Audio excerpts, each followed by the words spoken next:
Hi, it's Mark Bernard here from the Bernard Institute for Cybersecurity Excellence, and I'm your instructor on the NIST Cybersecurity Framework.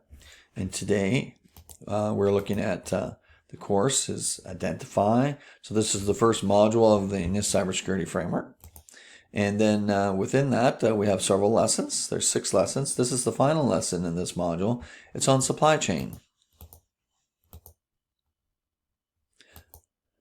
You can find supply chain within the reference model at the bottom here.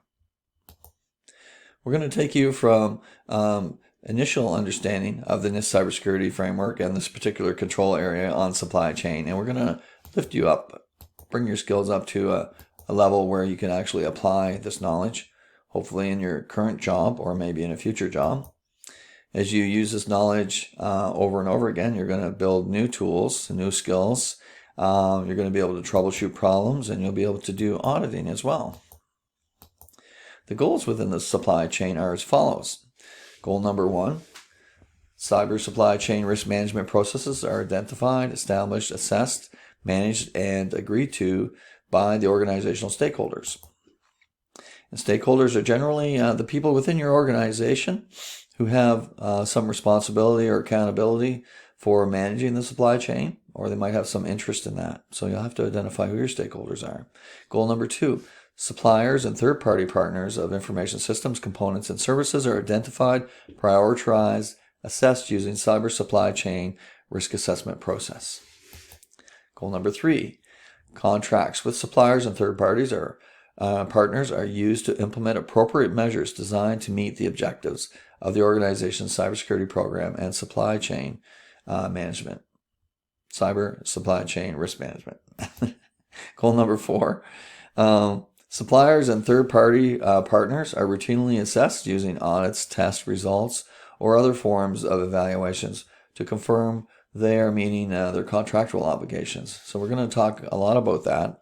I have some pretty good solutions that will help you address this control and other controls. Goal number 5, response and recovery planning and testing are conducted with suppliers and third-party providers. Now, I've created some questions to help transfer some knowledge through this process. I find questions are a good way to draw out knowledge and share it with others, and get others to contribute too. The first question is, what are the agreed-to cyber supply chain risk management processes? Who are the suppliers and third-party partners of information systems, components, and services? So on both these notes, let's go back to the first one, actually. So having a firm, formalized, documented, and approved by management, by the governance committee, risk management process is one of the first steps to any cybersecurity program. And that needs to be documented, communicated. There may need to be some awareness training around this process. Having a list of suppliers and third-party partners may take some time, and we're going to talk about that a little bit. You might have to go to the procurement office, or if you have contract management people, or you might even have to go to individual managers and find out who they're using as suppliers. Question number 3. How can the organization adapt contracts with suppliers and third-party partners to meet the cyber supply chain risk management objectives? This can be challenging because if you haven't already built in this kind of a concept into an agreement, then it may be difficult to get it into after the fact that it's been signed. So you may have to wait for a renewal, or you may have to cancel a contract and reissue it in order to get it put in. But certainly during the procurement process, this should become one of your requirements. Question number 3, which tools and techniques can be used to monitor supply compliance with cyber supply chain risk management plan and objectives? Question number 5, when can the organization test response and recovery plans with suppliers and third-party providers? This is an interesting point because traditionally when we test business continuity or disaster recovery planning, this happens during once a year. Sometimes it's based on a sample that we use to focus on disaster recovery and business continuity. But certainly as we're migrating more and more of our services to the cloud, disaster recovery becomes kind of a moot point, because now we have multiple instances around the globe. If we have an outage in one area, we fail over to another area, and either our team picks it up or another team in another region within the country or another part of the planet. Okay, let's start with number one. First of all, let's do an overview of supply chain process to give you some kind of an idea of how a supply chain works. So this is a really basic type. This is where you have raw materials that get brought to a manufacturer. Maybe it's iron, maybe it's gold, maybe you're making technology boards. The manufacturer builds the equipment or the parts, puts it all together, and then it gets packaged and shipped off to a warehouse. And as the supplies, as the quantity or the inventory builds up, it gets sold almost immediately. It might even be sold before it's manufactured. In fact, that's the way most systems are, just-in-time manufacturing and sales. Sales team will sell it and then take care of the distribution. There's a number of logistical systems that might be involved. All of these could enter some kind of a risk from a cybersecurity perspective. So you need to take a look at the big picture. You need to map out what it is that you do. You need to find out, as we talked about earlier, where you are in the critical infrastructure in order to find out what it is that you do, who your suppliers are downstream, and who your customers are upstream. Trains, trucks, ships, even courier services can be used to deliver your products and services. There could be a number of different raw materials that you use. Given some examples here, 1 to 4 boxes, but there could be more than that or there could be less than that. So you have some raw materials that you use, and you could be manufacturing more than one component in order to build a complete solution. So if you're building a computer or a piece of software, it may take several different types of components in order to put it together to make it work. You may manufacture all those yourself, or you may have another supply chain. And if you remember our discussion about the risk universe, okay, and how we manage some of the risk because it's directly involved in our operations, for instance, but there are also suppliers that provide parts to the process, and that's really why supply chain management is so important now. So once these parts or products are developed, manufactured, they're stored in a warehouse, and as I mentioned, you may have multiple sales teams working on selling these in different regions, again, around the country or around the world. And of course, you're going to have multiple distribution channels in order to get the products out to the customers and get them delivered. It could be online, but if it's a physical product and it needs to be delivered, then you're going to need a courier service. So question number one, what are the agreed to cyber supply chain risk management processes? Well, step one is to conduct a cyber supply chain risk assessment. And maybe before you do that, you need to actually have an inventory of who the suppliers are. Two, the SCA, which stands for Cyber Supply Chain Risk Assessment, will integrate with existing risk management methodologies, policies, and processes.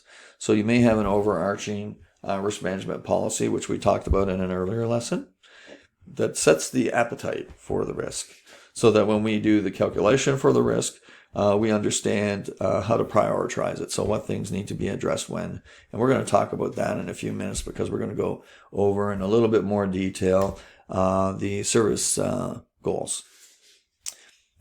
So you have a policy that sets the appetite. You have a methodology, and the methodology really combines everything together. So inside of a methodology, you have usually procedures, and you have some kind of templates that you might use as part of your process. You may also have forms or approvals or RACI charts to define who the roles and responsibilities are. So there's a number of things that could go into that process. The SCA procedure will define a step-by-step procedure to review security architecture. So security architecture is a really very mature process to go through. Not all of us will be able to do that, but based on your organization and the agreement that you have with your suppliers, hopefully you'll be able to position this well. The benefits of doing a security architecture review are to make sure that the supplier has applied the same types of standards for information protection. And that might be important because they may be handling operational type information, but they may also be handling private information of customers or of employees. So we want to make sure that whatever their standards are at least equal to ours. The SCA risk rating will group risks into 5 groups. And we talked about the risk priorities. So we talked about extreme, critical, high, medium, and low. So that's what they're talking about there. Follow up on corrective and preventive actions. So once we identify the risk, we present it to the governance committee in the form of a report. We probably already have some action plans documented as part of the CAPAs, or the corrective actions and preventative actions. Those have been developed in conjunction with the manager who's been assigned the responsibility of the particular area that we're discussing that has a control deficiency or maybe a complete gap in control. So it's important that we work with management to engage them, empower them, and sort of clarify the governance process. So we provide oversight as cybersecurity chief officer, but we work with the managers directly in order to help them improve their cybersecurity and ensure that it's working properly. So part of that is when we present the risk report on suppliers to the governance committee, there will be some action plans so that when they make the decision, they can also ask questions about the action plans to help them make that decision. So we'll provide a risk rating and an action plan, and they'll get to look at both and make some decision, and then we'll move forward from there. Question number 1 continued. The SCA process starts with a risk assessment. The risk rating will prioritize suppliers into 5 types.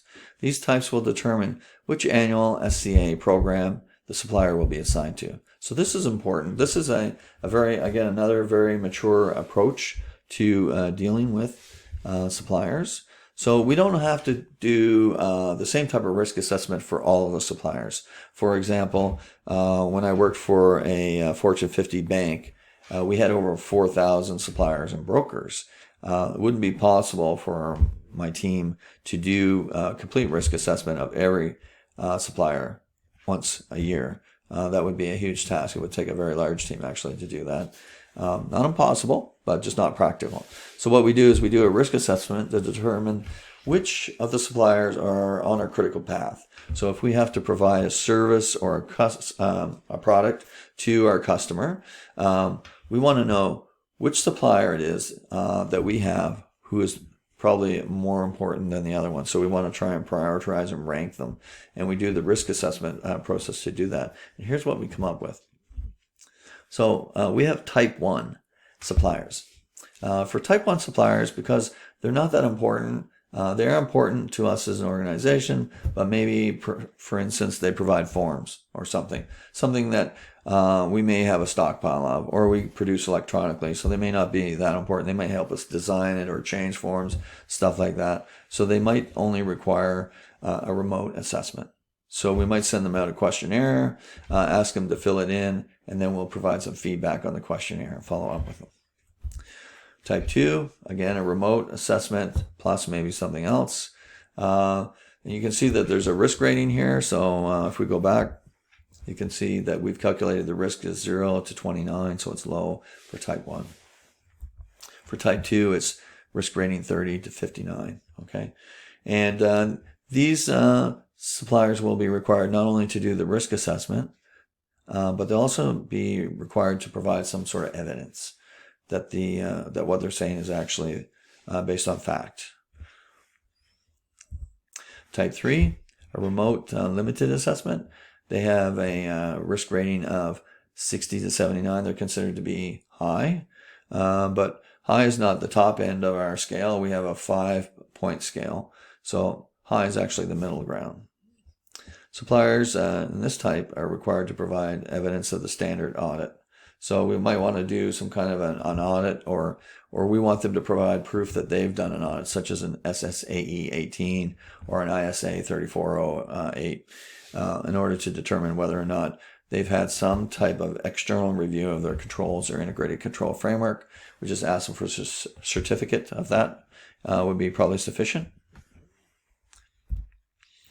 Type 4, now we're getting into the more serious type where we might require to do a lot more. So these people are actually critical to our mission. So whatever our mission is, if it's to build military parts or medical devices or what have you, provide financial services, this organization, this supplier is extremely important to the success of our mission. So we mark them as critical, and because of that, we're going to do more, right? So we ask these suppliers, their risk rating is 80 to 89, critical. We ask them to provide examples of the policies, procedures, and standards, any sort of records that provide support that they're following those procedures and policies. We also ask them for any sort of architecture or network topology so we can review those. And we might also ask them for their organizational chart and any sort of documentation. And it could be based on an ISO 27002 type style questionnaire, which is pretty detailed. ISO 27001 has 261 controls. This type of assessment would probably have a large number of questions on it, probably be like 170 questions. They may answer the same way every year, so we want to automate that process a little bit so that it's not too painful for them. But at the same time, we need to do a review once a year, and they are critical. So we want to, scrutinize their evidence that they provide. Okay, so that's type 4. Type 5 is on-site assessment. So these people are absolutely important. Without them, we can't deliver whatever the service or product is that we're doing. So we're going to go and visit them once a year and do an audit. And so we'll schedule that in advance so that there's no problems. The risk rating for them is 90 plus. Okay. The supplier will get a physical examination or inspection of their facilities. So this was really important if you're in the pharmaceutical business, for instance, and you have somebody providing raw materials for your products that you're manufacturing, especially if they're human consumable. You want to be able to examine where they're getting their products from or their materials, and we want to examine how they're being handled within the organization. So we'll follow up on their audits, their internal audits. We'll walk around. We'll do a site visit. We'll include the verification of responses to previous remote assessments and evidence collection. So any sort of evidence. So this is really a full-blown, I wouldn't call it a forensic audit, but it's pretty detailed. All right. Supply chain cyber assessment. So what does it look like?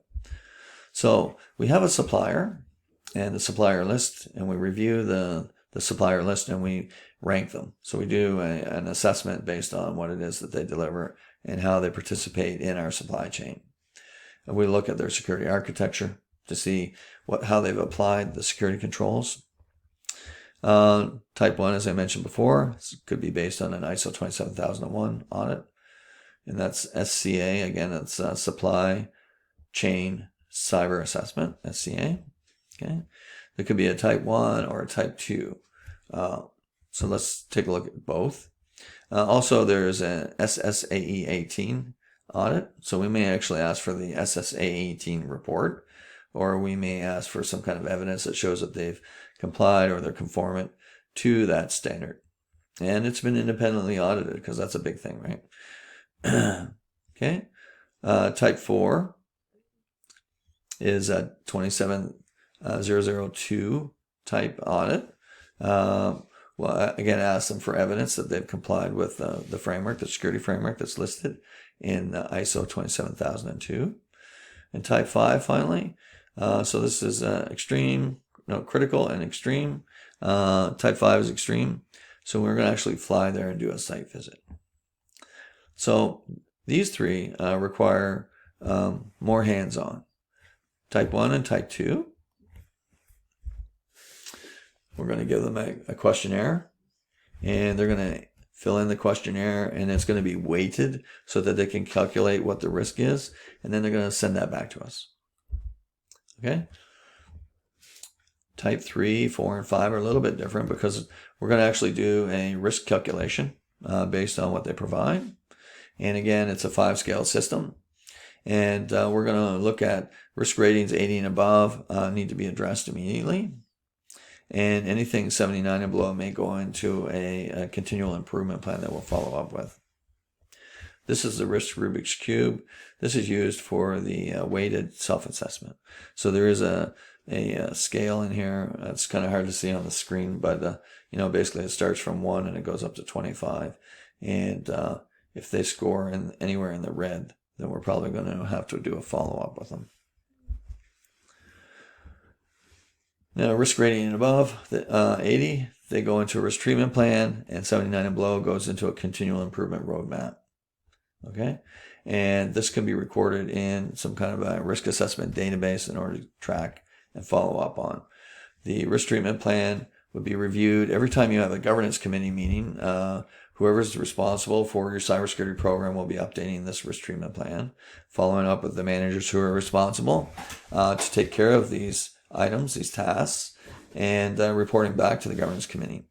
The continual improvement roadmap, what it is used for is usually for project management office or for any sort of projects that the managers are conducting. What we ask them to do is, if you have a project that affects a certain area that we've identified a risk with, say a type 1, 2, or 3 risk, then we'll ask them to build it into their project plan so that it can be addressed.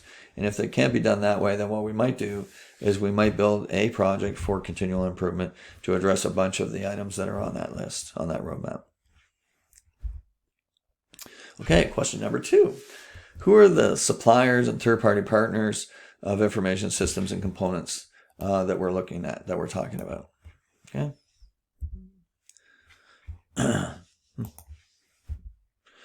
First step is to create a registry of suppliers. This is how we're going to discover that. We might talk to the procurement team. We might talk to contract management. We might have to talk to individual managers. In some smaller companies, they don't have a procurement team. They don't have any sort of formal process, so it's usually the manager who's responsible.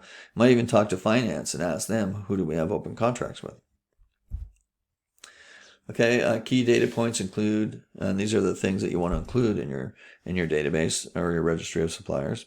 You want the name, the address, contact name, phone number, email, and contract beginning and ending dates, so that we can follow up, so that we can address contracts and try and insert some kind of cybersecurity controls when the contract comes due, if it's not already baked into the process. And of course, we want to know what services or products they're providing to us. Cross-reference supplier agreements from legal, purchasing, and procurement, and contract management. So there's 3 areas that may have some information about suppliers. We may have to do a cross-reference between them to make sure that we've caught everybody. And if there are any questions as we shake it out a little bit that might come up, it will help us fill in the gaps, and also probably help those different departments as well sync up their process. So I'm sure that they'll be happy that we're doing this. Validate the supplier registry with the management team. So once we have a supplier list, then we're going to review it. We'll probably send a copy to the governance committee, let them know what we're looking at, and ask them for input. The business continuity plan may also have a list of suppliers. Many continuity plans do have a supplier list. It's somewhere, usually at the back. And this is an important point, actually, sort of a sidebar. But if some of these suppliers are required for our operation to be running, like if they're critical or extreme, type 4, type 5, we want to make sure that they're listed in the continuity plan. So we're doing, again, more sort of cross-checking and reference checking and making sure that things are synced up. Question number 3. How can the organization adapt contracts with suppliers and third-party partners to meet the cyber supply chain risk management plan and objectives? Well, one suggestion is we can make an inquiry to the legal department, procurement, or contract management business units and request a sample contract. So you can get a copy of the contract that we're using today, review it. There may be a master services agreement, and there may be schedules and articles. So you want to review those, see if it says anything in there about the services or products or materials that they're providing, and if there's any security requirements. Sometimes we have an organization might have a schedule that lists what the cybersecurity requirements are, and then they ask businesses to follow that. Okay, but again, this really has to begin with the first, I guess, following procurement, or no, prior to procurement, you want to make sure it's in the RFP going out. Then following procurement, you want to make sure that it's negotiated in and kept in the process, because the supplier may try to negotiate the cybersecurity requirements out of the contract. So you have to be involved in that process to make sure that that's not happening. Using the risk management process to identify risks and calculate risk ratings, conduct the assessment. Based on the outcome of the assessment, you want to document the risks and controls used in the draft, and maybe schedule of the master service agreement. So I kind of touched on that already. So we want to make some updates. Request that the master service agreement have legal clauses built in to leverage the cybersecurity schedule would be helpful. And also the master service agreement needs to have flow down clauses. Now, if you're not familiar with flow down clauses, this is an important concept. And the flow down clauses, again, it's like an article within the master services agreement. It lists all the controls that need to be put in place in the process of, evaluating risk. And what we do is we hand it to the supplier or the service provider, and we say, okay, this is a flow down clause. And what that means is that if you sub out any of the work, subcontract out any of the work that you have to do for us, that you have to make sure that your supplier is also following our controls. So that's what a flow down is. It's to make sure that the controls flow from the agreement with your supplier, your primary, to any secondary or third. Existing contracts will only be changed when they are renewed. So that's the other thing. So you might make a list of contracts, and you might look at the dates that they're going to be renewed, and then you might want to create a roadmap for how you're going to integrate this process. You might also want to create a procedure, have it signed off by the governance committee to make sure that the legal and procurement teams know that you must be involved in the process. 4. Which tools and techniques can be used to monitor supplier compliance with cyber supply chain risk management plan and objectives? Well, we need to establish a risk-based goals for acceptable, moderate, acceptable, and unacceptable use. So this is taking it a little bit farther. So we start out with risk management methodology. We conduct risk assessments. We rank the suppliers to identify who's on the critical path for our services. And then we do assessments of those. And now we're going to, once the assessments are in place, or completed, and we have the controls integrated into the contracts and they're signed, now we're going to do regular follow-ups with them. So this is called a service management meeting, and usually it happens monthly. It can vary depending on the organization and how big it is, but usually you want to meet with your supplier on a regular basis and review how they're doing when it comes to managing the risk within their organization. We're going to talk about that in a lot more detail in just a few minutes. We may also include financial penalties for missed goals. And a lot of people have, there's pros and cons with financial penalties. Okay, so first of all, it's nothing to be afraid of. And putting a financial penalty into a contract gets the supplier's attention. Okay, I'll be honest with you. If you put requirements into a contract and there's no penalty for it, it's possible that the supplier might ignore what you've asked them to do, because there's no repercussion for it. They know that they've got you signed up to a contract for maybe 2, 3, 4, 5 years. So they're not really worried about whether or not they've complied with your standards or not. So you have to be firm with them. You have to make sure that it gets built into the contract. Talk to your lawyers about it, because they'll probably agree. And this is really to help drive the right kind of behavior more than anything else. So if they know there's a financial penalty for missed goals, they'll pay attention to it. If they know there is no penalty, then they probably won't. Again, as I mentioned, conduct a monthly service management meeting. That might be conducted, it probably won't be with the cybersecurity officer, but it probably will be with a service management team. You may have a dedicated group of people who deal with performance of suppliers. It may be the manager who's hired them directly might meet with them informally or formally to review how things are going. You want to have to document what happens in that meeting. The minimum I would say is you want to have the meeting minutes recorded. And if the manager's not up to doing that, you might ask them to electronically record it and then use the transcript to create meeting minutes after the fact. But it's important to have a record of the meeting and a review of the performance in order to make this work. And it takes a little while to get it integrated into the culture, into the framework, but it will integrate. People have done it many times before. I've worked with lots of organizations that at first have a little difficulty, and then after 3 months, 6 months, 9 months, 12 months, it becomes just part of the normal routine, and all of a sudden it works. It gets better and better, actually.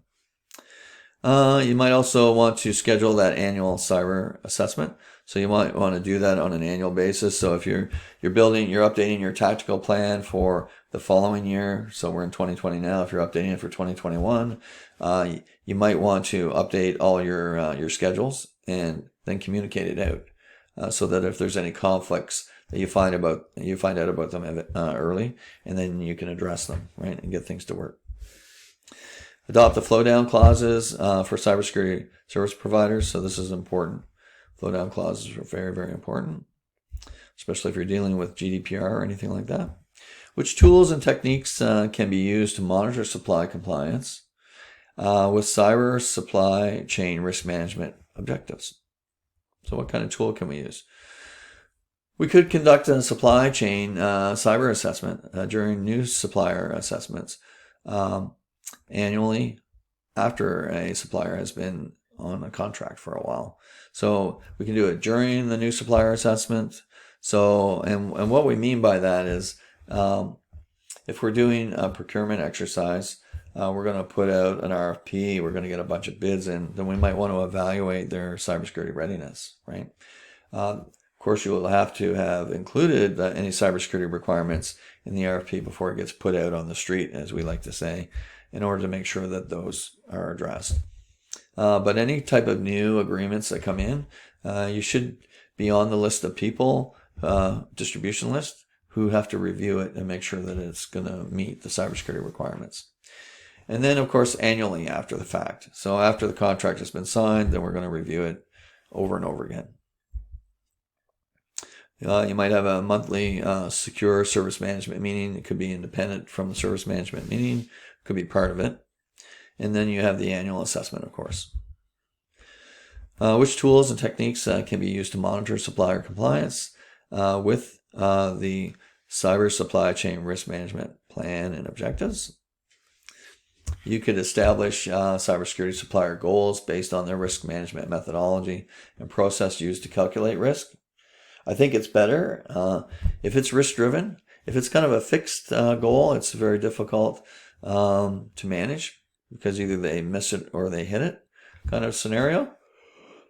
And of course, cyber risks change over time.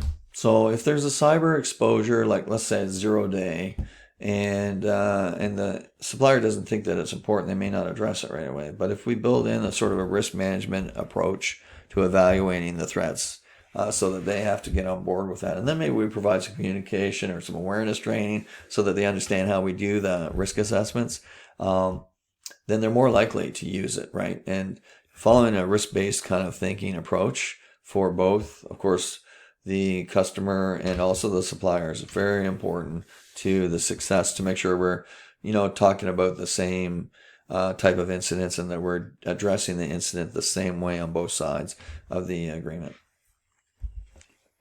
So you might have, so we're going to look at a table here. So you might have risk ratings, okay, on one side. Service desk, which has been integrated completely with risk management and incident handling activities, as well as service level goals. And then we, of course, have acceptable, moderately acceptable, and unacceptable. So we'll start at the top of the 5 tier system. Extreme, risk rating of 90 plus. And here's the kinds of things that we're going to look for. So we want to make sure the ticket is accepted within 15 minutes, that it's updated every hour until it's resolved. And by the way, this is an extreme, so they have 2 hours to resolve it. So this is really important. The verbiage here, this lines it up with the service desk kind of ticketing system. So most service desks have a ticketing system of ticket priority 1, 2, 3, 4, 5. With priority 1 indicates a deficiency which has been rated as an extreme risk to the organization.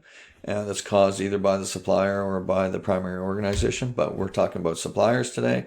So they've had, they might be using a piece of equipment, maybe it's Cisco, Oracle, maybe it's a Microsoft, maybe it's something special to them that has a vulnerability, and there's a 0-day threat that's been announced. Now they have to fix it. So 0 days are a good example. These things need to be fixed right away as soon as the patch is available, right? Okay, so using a workaround or a manual process cannot reduce the impact. All involved parties will, including individual CERT team members, be working on this until 24/7 until it's resolved, because you only have 2 hours to resolve it. So you're probably not going to get through 24 or 7, but you will resolve it quickly. That's the goal. And the actual service level goals are acceptable are 99.9. So that means you're going to only miss like decimal 0.1% of these. So you have to be almost perfect. The supplier has to be perfect on extreme risks. Okay. The moderately acceptable is 99.99. So they can maybe miss 2%, but that's it. Decimal 0.2. Very demanding. Now these are of course flexible. This is just an example, but you can set your own ratings. I mean, that said, most equipment is available 999. So if you properly maintain your vulnerability management system, and you're patching your systems and treating any sort of faulting that's happening on your network, then your system is probably going to be pretty accurate. Then we have to look at the other types of risks, of course, the human risks and that type of stuff, in order to evaluate to make sure that it's being addressed quickly. Excuse me. And then unacceptable is 99.8. So anything below, decimal 0.2 is not going to be acceptable. And we're going to talk about that with the supplier. And this is the risk rating scale here. You can see it goes from low, medium, high, critical, and extreme. There are risk ratings here. Okay, so low is 29 or equal to or lower. Medium is 39 to 59. High is 60 to 79. Risk rating 89, 80 to 89 is critical, and 90 and above is extreme. And here's the formula. So it's the asset vulnerability times the business impact times the threat exposure minus existing control maturity, divide by whatever the 100%. There's a total here. So the total gets divided over 100% scale, and that equals a risk rating that falls into these categories and drives the sort of behavior that we expect to see. Now, we're going to continue with this. Which tools and techniques can be used to monitor suppliers? So we're talking about setting up a contract with the cybersecurity requirements, and then we're talking about doing regular reviews.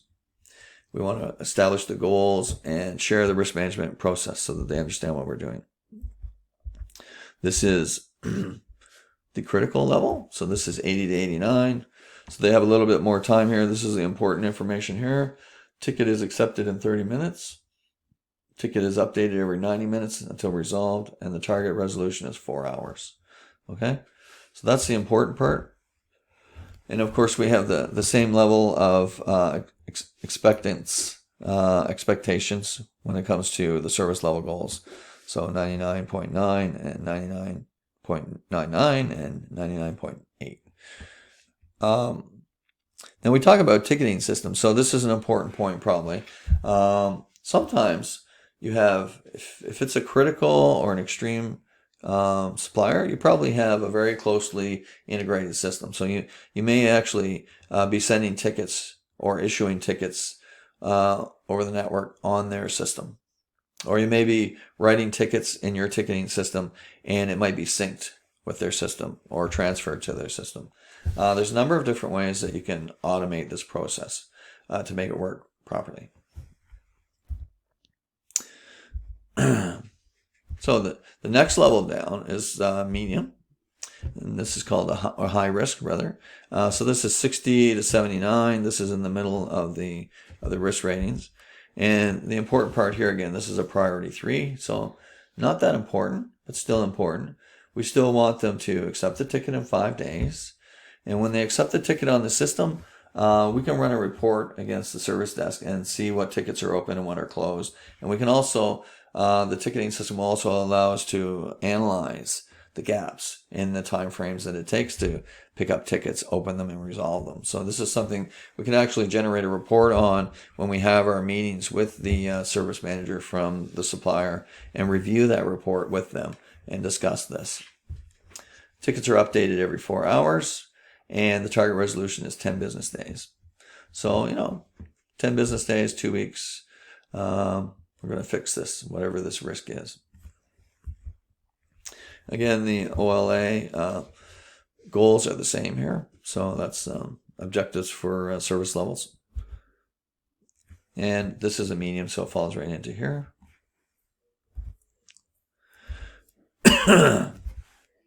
Now the next level is actually medium. So this is a risk rating of 30 to 59. And again, the important information is right here. The team is going to work on this until it's resolved. But the ticket is accepted within 10 business days. So now we're giving them a little bit more time to work it into their normal routine processes. It's updated every 7 days. So we expect to see some kind of an update at the end of the week. And then they have 30 days. So they have a month to fix this. And the service level goals are the same. This is medium. Okay, now low is a little bit different. So low, we're really scheduling this to work into the regular maintenance routine. Actually, both of these. So most organizations have a maintenance window once a week. So we expect that in the last one we said 30 days right here. So this is important.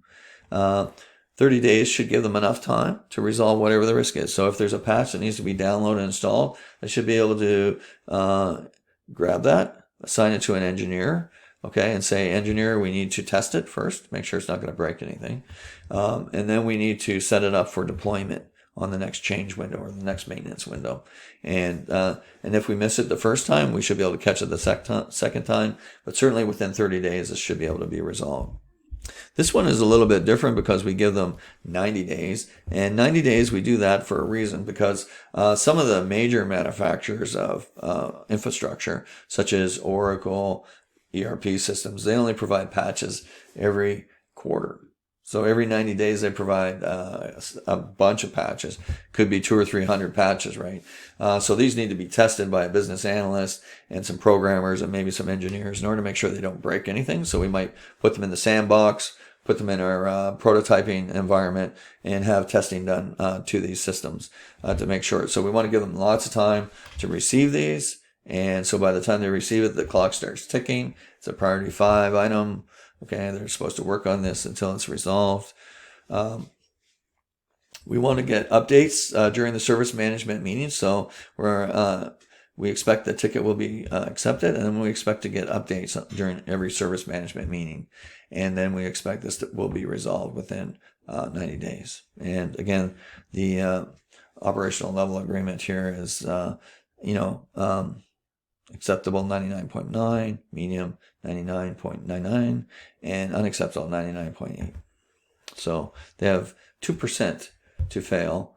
So it gives them a little bit of chance, because sometimes things do happen in the organization, but most organizations, when they see the importance of this, and if there's any kind of financial penalty associated with it, they know that they have to take care of this business, so they will do it.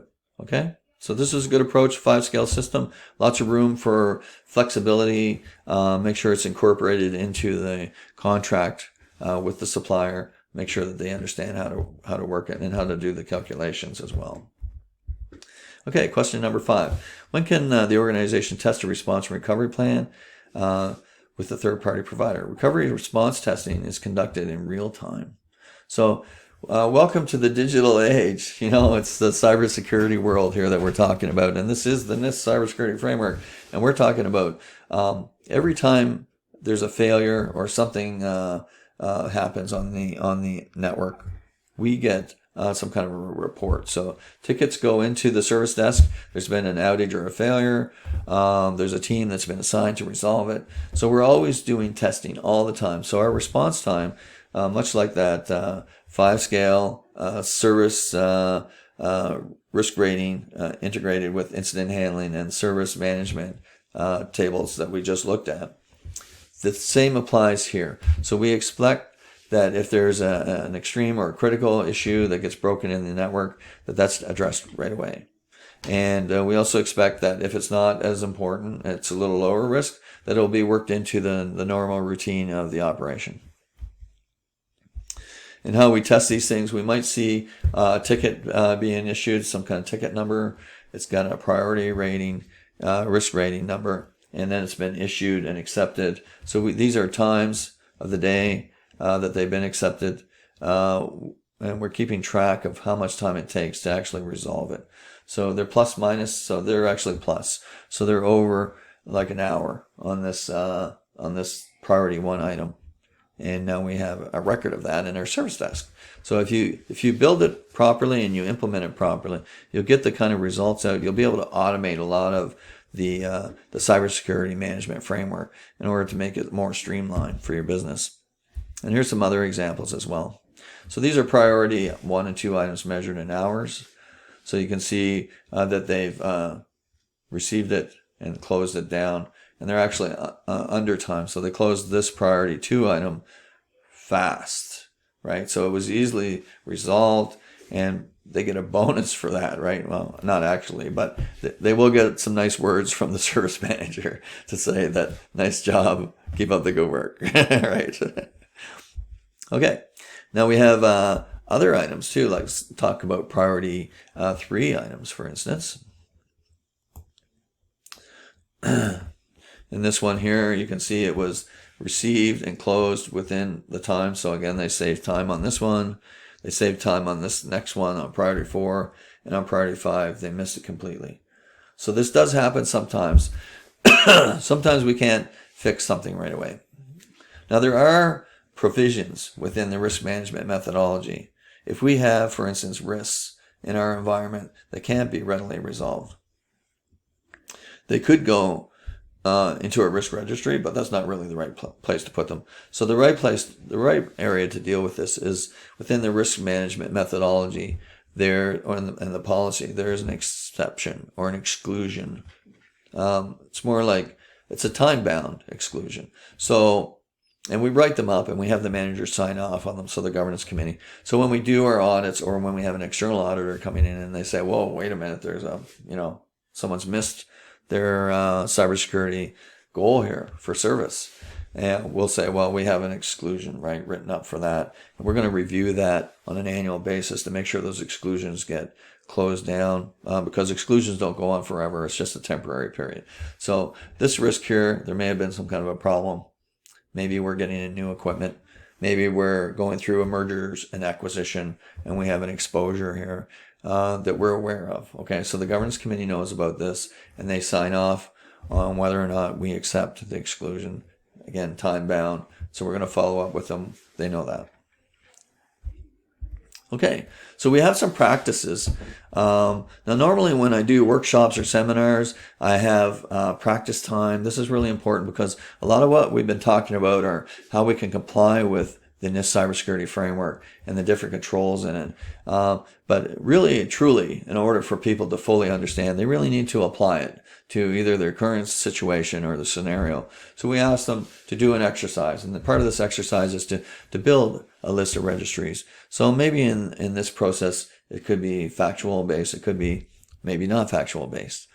But build a risk registry and include some of the following details in it. So document the kind of materials and services they provide. Calculate the risk rating for each of the suppliers. Review the contracts to ensure that the cybersecurity risks were addressed. Okay, and schedule an annual supplier assessment. All right, and then schedule the annual meeting also to review the cybersecurity service levels. And if we're in the workshop, we can sit down and we can review that one-on-one, or we can review it as a group. We can provide also we can provide some scenarios. We could provide some case studies maybe in a classroom situation, because it gets a little bit easier to manage that way. But if you're doing this online and you're doing it based on your own time frame, it's something that you have to do. If you have questions about this, you can submit questions to me. I'll be happy to answer them and help guide you through this process. Now for some questions. So this is a little mini test to see if you've been paying attention. What are 4 supply chain risk management processes? So threat assessment, threat risk assessment is 1, yes. SSAE compliance, yes. Security architecture review, not necessarily, but we do look for compliance with ISO 27001 or 27002. You can get certified for 27001. That's something else that I help with. Is it a calculated risk rating? That's part of the methodology. It's part of the calculation process. It's not part of the supply chain risk management process per se, but the calculation is a risk rating is important. It's just part of a bigger process. Pen testing is not part of the process. Security architecture review is not part of the process in this case, and supply cyber assessment is part of the process. Okay, what information is needed to register suppliers and third-party partners? Do you need a sales forecast? How about a company name? You need a company name. How about contract value? Yeah, okay. What about independent validation? Yes. When we ask them for their SSAE certificate or their ISAE 34018 or 8 certificate, that's an independent review by another auditor, so that's important. Do we ask them about supplier products and materials? Maybe. Do we ask them for a company directory? No. Do we ask them for the contract renewal date? Yes. And what about non-compete agreements? Probably. We want to make sure there's no conflicts of interest. Question number 3. How can the organization adapt contracts with suppliers and third-party partners to meet cybersecurity supply chain risk management plan objectives? Can we conduct a risk assessment? Yes. Do we engage external expertise? No. How about a cyber supply chain assessment? Yes, we could do that. How about conduct a survey of suppliers? No. Limiting compliance? Limit cyber compliance? No. Mitigate to cloud technology, or migrate, to cloud technology. Cloud is helpful to mitigate or help resolve some of the risks, but it's not going to fix everything. So it's not an answer. Restrict outsourcing? No. Include flow down clauses? Yes, that's something that you're going to do. It's important if you want to try and manage the risks. Flow down clauses are important because, as I mentioned before, it's an agreement between the customer, and the supplier, but it's also a message to the supplier to include to any of their first or secondary sub-suppliers, also to include those controls. Question number 4. Which tools and techniques can be used to monitor supplier compliance with the cyber supply chain risk management plan objectives? Can we engage external expertise? Yes, we can do that. How about financial penalties? Do we include that in there? Of course, we mentioned that. That helps to drive the behavior of the supplier. Do we use risk-based goals? Yes, absolutely. Do we meet with the board? Not necessarily. That might be something that we're asked to do at some point, but it may also be a matter of us reporting up the organizational chart, and maybe one of our managers reports to the board on how we're doing. Do we do monthly service management meetings? Yes, we do. Do we do monthly audits? No, probably not. Do we do an annual cybersecurity assessment? Yes, we do. Do we include flow down clauses? Yes, absolutely. Okay, that's question 4. Question number 5. When can the organization test response recovery planning with suppliers and third parties? We can use a risk-based approach with service goals. Absolutely. So we can do an annual review of how many tickets were processed, how many problems were resolved, how many problems are open, how many tickets are open or closed. Can we test during peak processing times? That's not usually advisable. Under any circumstance, the executive will cringe if they hear that you want to do some kind of a response test during a production period, especially a high processing period. That could be the annual revenue generation process. for the organization. So we don't want to do that. We could use a service desk tool to record and track our progress on these tickets. Absolutely. We could record in real time. Do we announce the recovery test? Do not announce recovery tests. Yeah, we don't tell people about the testing. And the reason why is because we don't want them to take any additional steps that they normally would not take. We want to see what we actually do during an operational situation. Do we prioritize the recovery or the response? Yes, we have a 5-scale system. So as you know, extreme, they have 2 hours. And of course, critical, they have 4 hours. And we have priorities 1 and 2 that maps into the service desk and probably follows the same kind of methodology the service desk people have been following, as well as priority 3, 4, and 5 are lower key. We try to integrate that into the normal process of the operation and how they deal with things in IMIT or ICT or IT to make sure that we're not asking them to do anything above and beyond what they have already been doing. So really what we're trying to do is integrate with what they're doing.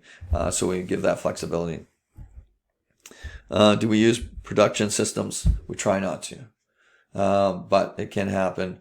And that's why it's better to use the service desk tool, because the service desk tool, and as incidents and problems occur or events, they will address production issues. We'll have real-time evidence of production being tested rather than scheduling something, an outage or something with production, which is not going to probably be accepted by the governance committee. So doing it, integrating with the service desk tool and following how service problems are resolved, and events and tickets and requests for changes are processed, as well as patches that come out on a quarterly basis or on a weekly or semi-annual basis. This is, the best approach is to integrate with what's already going on. In some cases, there will be a need for change, but we want to minimize that as much as possible because cybersecurity is a group that they're really a stakeholder in the operation, and we want to position them in that way so that we're seen as providing value to the organization. Okay, your progress chart. So this was lesson 6 of the course under Identify. This is the last lesson in this section, so we'll be moving on to Protect, which is the next module. And you've completed 5, and this is number 6. And again, we're going to move on to Protect, which is next, another 6 lessons. So I'm looking forward to working with you on your NIST cybersecurity program, helping to share this knowledge with you, helping to get you positioned so that you'll be successful in your organization. And I want to thank you for your time and look forward to joining you in the next module. Thanks for now.